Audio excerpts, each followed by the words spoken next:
Hello guys, welcome to students buddy. अगर channel पर नए हो तो सब्सक्राइब कर दो। तो आज हम पढ़ेंगे क्लास 9th मैथ्स का एक्सरसाइज 1.5 नहीं 1.5 नहीं 1.6। तो लास्ट वीडियो में हमने 1.5 के खत्म कर दिया था उसको। तो अभी 1.6 में हमारा एक्सपोनेंट्स का ऐड हो जाता है। थोड़ा समझ रहे हो? ये असल में आरडी शर्मा में देखना, पूरा का पूरा चैप्टर दे रखा है एनसीईआरटी में। ऐसे मतलब कंप्रेस, पता है ना क्या होता है, ऐसे 1 GB के फाइल को 500 MB में कर देना, वैसे ही मतलब ये 9th क्लास को कंप्रेस करके एनसीईआरटी में डाल देते हैं। बताओ क्या करेंगे बच्चे? टेंशन मत लो, एक्स्ट्रा क्वेश्चन इसके डलते रहेंगे चैप्टर के बाद, है ना। इसके प्लेलिस्ट में आप देखते हैं ना, सब्सक्राइब कर दो, बेल आइकन दबा दो, आपके पास वीडियो आती रहेगी। कंफर्म तो नहीं बता सकता मैं, बट इसके एक्स्ट्रा क्वेश्चंस के वीडियोज ऐड होते रहेंगे प्लेलिस्ट में, ठीक है। जब तक मुझे नहीं लगता कि मैंने इंपॉर्टेंट क्वेश्चन सारे कवर करा दिए हैं, वीडियो आती रहेगी, ठीक है। ओके, तो पहले हम इस चैप्टर को खत्म करेंगे एनसीईआरटी से, फिर एक्स्ट्रा क्वेश्चंस डलते रहेंगे, आप देखते रहना। ओके, नए हो तो सब्सक्राइब कर लो ताकि आपको सब वीडियो की नोटिफिकेशन मिलती रहे। तो चलो स्टार्ट करते हैं। तो पहले हम पढ़ेंगे एक्सरसाइज 1.6 को करने के लिए कुछ बेसिक्स। तो लॉज ऑफ एक्सपोनेंट्स के कुछ आइडेंटिटीज कह लो या लॉज कह लो, ठीक है। कैसे मतलब उनको फॉर्मुलेट करते हैं हम, जो एक्सपोनेंट्स होते हैं उनको। तो पहला लॉ है हमारा, पहला लॉ कहता है अगर a कोई नंबर है और उसकी पावर m है, और दूसरा उसमें इनटू में अगर a कोई नंबर है उसका पावर n है, तो जब दो नंबर्स इनटू में हो, ठीक है, और बेस, ये देखो सबसे पहले तो ये देखो, इसको कहते हैं बेस, ठीक है, और ये होता है एक्सपोनेंट। एक्सपोनेंट या पावर कह लो, ठीक है, एक्सपोनेंट या पावर। तो इसको रीड कैसे करोगे? a की पावर m, ठीक है, इसको रीड करोगे a की पावर m या फिर a raise to the power m, ठीक है। इसको आप करोगे, इसको कैसे रीड करोगे आप? a raise to the power n। तो ऐसे जब बेस सेम हो, बेस वाले नंबर सेम हो, ठीक है, और दोनों नंबर्स के कुछ पावर दे रखे हो, जब दो नंबर्स इनटू में होते हैं ना, सेम बेस वाले और पावर अलग अलग हो, तो उस केस में क्या होता है, बेस कॉमन आ जाता है और ऊपर पावर्स प्लस हो जाती हैं, ठीक है। एग्जाम्पल देखो जल्दी से, छोटा छोटा एग्जाम्पल करा दूंगा जल्दी से मैं। ये देखो, अगर 2 की पावर 3 है और दूसरा 2 की पावर 5 है, दोनों इनटू में है, तो ये हो जाएगा 2 की power 3 plus 5 is equal to 2 की पावर 8, ठीक है। ऐसे दूसरा लॉ क्या कहता है? दूसरा लॉ है हमारे पास, देखो अभी समझ लो अच्छे से तो क्वेश्चन करने में आसानी रहेगी, ठीक है। जो मैं समझाऊंगा वो समझ आएगा। अगर नहीं भी आता है तो ट्राई करो जितना ज्यादा समझ सकते हो यहाँ से क्वेश्चंस के साथ। यार कुछ आपको रह जाता है कंफ्यूजन मन में ना, देखते जाओगे तक, ये मत सोचो भाई वीडियो मत काटो।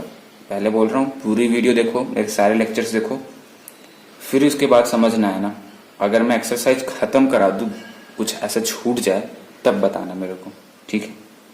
तो कुछ नए क्वेश्चंस या फिर कुछ नया लॉ भी ऐड होगा तो मैं आपको क्वेश्चन के साथ करा दूंगा यार, सब कवर होगा, ठीक है।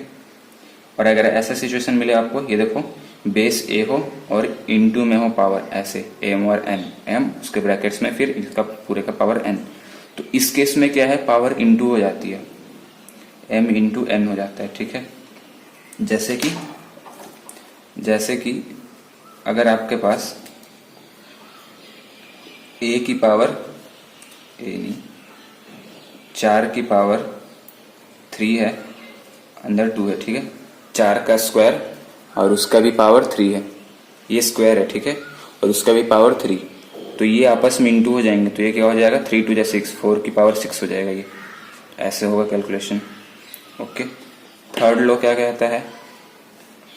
थर्ड क्या कहता है हमारा, इसके एक्सपोनेंट्स के बेसिक्स, ठीक है, इसके लॉज ऑफ एक्सपोनेंट्स और रेशनलाइजेशन के जो बेसिक्स पढ़ाया ना मैंने एक्सरसाइज 1.5 के, वो दोनों आपस में मिला के एकदम बिल्कुल एक्सपोनेंट का ऐसे ऐसे क्वेश्चंस बनेंगे ना यार, मतलब गदर गदर क्वेश्चंस बनेंगे, आप बस देख के कहोगे वाह। ये देखो, a की पावर m अपॉन a की पावर n, जब, हाँ देखो यहाँ पे जब बेस सेम हो और एक्सपोनेंट अलग अलग हो, तो इस केस में देखो इनटू था तो हमने प्लस कर दिया, तो थोड़ा सा दिमाग लगाओ, जब डिवाइड होगा तो माइनस हो जाएगा, है ना, ऐसे। तो इसको आप ऐसे बता सकते हो कि जब 2 की पावर 5 हो अपॉन 2 की पावर 3 हो, तो इसको आप लिख सकते हो 2 की पावर 5 माइनस 3।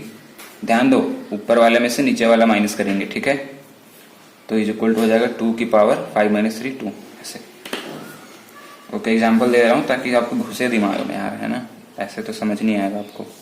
a की पावर n इंटू बी की पावर m। हाँ, यहाँ पे देखो बेस अलग है, a और b बेस अलग है और पावर सेम है। तो इस केस में क्या है, इस केस में हम क्या कर देते हैं, पावर कॉमन ले लेते हैं। ओके, कैसे, तो ये हो जाएगा a इंटू बी और ऊपर हो जाएगा m, वो पूरे का। ओके, जैसे देखो एग्जाम्पल में, अगर 3 का पावर 2 है इंटू 4 का पावर 2 है, तो इसको आप लिख सकते हो पावर कॉमन लेके 3 इंटू 4 की पावर होल का पावर 2, तो ये हो जाएगा 12 का पावर 2। पावर 2 को स्क्वायर बोलते हैं और पावर 3 को, ठीक है, पावर 3 को हम बोलते हैं क्यूब।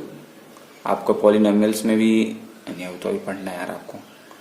जब किसी भी चीज की पावर 2 होती है तो उसको हम बोलते हैं स्क्वायर। स्क्वायर, जैसे कि 12 का पावर 2 है तो इसको बोलेंगे 12 का स्क्वायर। अगर 12 की पावर 3 है तो इसको बोलेंगे 12 का क्यूब, ठीक है।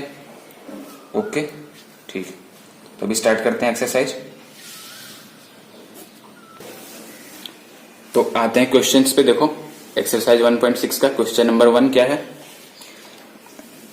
आपको मैं एक टेबल दे दूंगा किसी वीडियो में, ठीक है, अगले में या शायद इसी में नहीं, अगले में दे दूंगा, और फिर आप देख लेना खुद ही नेट पे।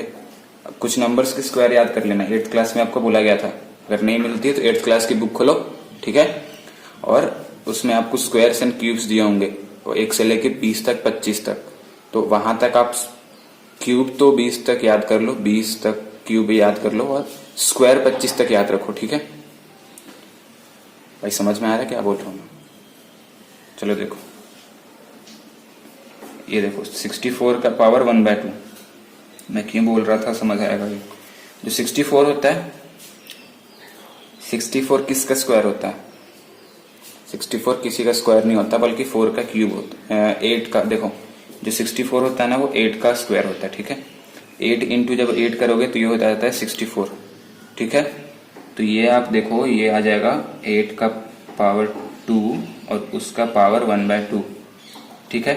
तो आपको बताया था जब बेस में ऐसे 2 पावर्स इंटू होती हैं तो वो क्या हो जाता है, 8 का पावर हो जाएगा 2 इंटू 1/2। इसमें कौन सा लॉ लग रहा है? इसमें ये वाला लॉ लग रहा है, ऐसे, है ना। जब 2 पावर हो ऐसे ब्रैकेट्स लगा के एक्सपोनेंट में, तो आपस में इंटू हो जाती हैं। तो यहाँ से यहाँ जब 2 इंटू 1/2 करेंगे तो ये 2 2 कट जाएगा, तो आपका आंसर आ जाएगा 8 का पावर 1, वो हो जाएगा आपका 8, ठीक है। पावर का मतलब ये देखो, अगर किसी जैसे 8 का स्क्वायर है ना, इसका मतलब 8 इंटू 8, 2 बार इसको 8 के इंटू कर रहे हैं, है ना।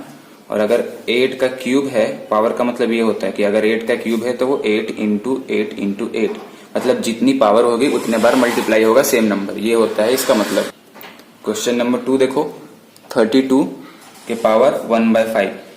तो थोड़ा सा दिमाग लगाओ, जो 32 होता है ना, वो होता है 2 की पावर 5 और फिर इंटू 1/5 हो जाएगा। तो ये 5 5 कट जाएगा, तो ये 2 की पावर 1 इज इक्वल टू 2, ठीक है।